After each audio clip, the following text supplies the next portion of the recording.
ये चैनल केवल मनोरंजन के लिए है। हम किसी भी तरह के अंधश्रद्धा को बढ़ावा नहीं देते। घने जंगलों के बीच एक सैकड़ों साल पुरानी हवेली खड़ी थी। लोग उसे काली हवेली कहते थे। गांव वालों का दावा था कि हर अमावस्या की रात उस हवेली की टूटी खिड़कियों से सफेद साड़ी पहने एक औरत दिखाई देती है। उसकी धीमी हंसी सुनते ही इंसान का दिल कांप उठता था। एक दिन 4 दोस्त आर्यन, विवेक, करण और निखिल सच्चाई जानने के लिए उस हवेली में पहुंच गए। उनके कैमरे रिकॉर्डिंग कर रहे थे। जैसे ही रात के 12 बजे हवेली का भारी लकड़ी का दरवाजा अपने आप बंद हो गया। बाहर निकलने की हर कोशिश बेकार रही। अचानक ऊपर की मंजिल से पायल की आवाज आने लगी।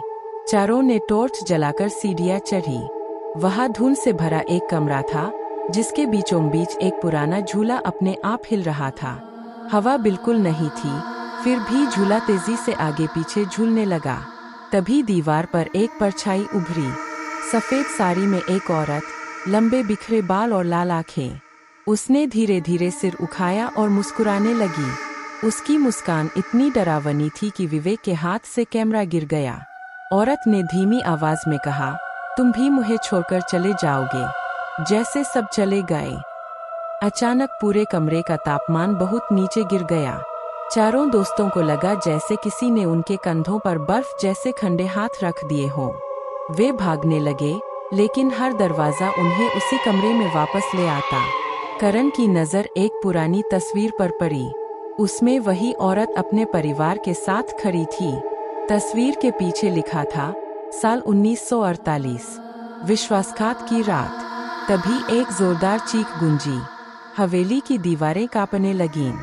औरत की आत्मा उनके सामने प्रकट हुई। उसने बताया कि उसके अपने परिवार ने लालच में उसे इसी हवेली में जिंदा जला दिया था। तब से उसकी आत्मा न्याय का इंतजार कर रही थी। आर्यन ने कांपते हाथों से तस्वीर को हवेली के पुराने मंदिर में रख दिया और आत्मा के लिए प्रार्थना की। कुछ ही पल बाद हवेली में फैली ठंडी हवा शांत हो गई।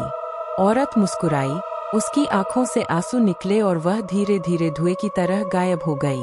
सुबह जब चारों दोस्त बाहर निकले तो गांव वाले हैरान रह गए, लेकिन कैमरे की रिकॉर्डिंग में सिर्फ एक ही आवाज कैद हुई थी, फिर कभी इस हवेली में मत आना।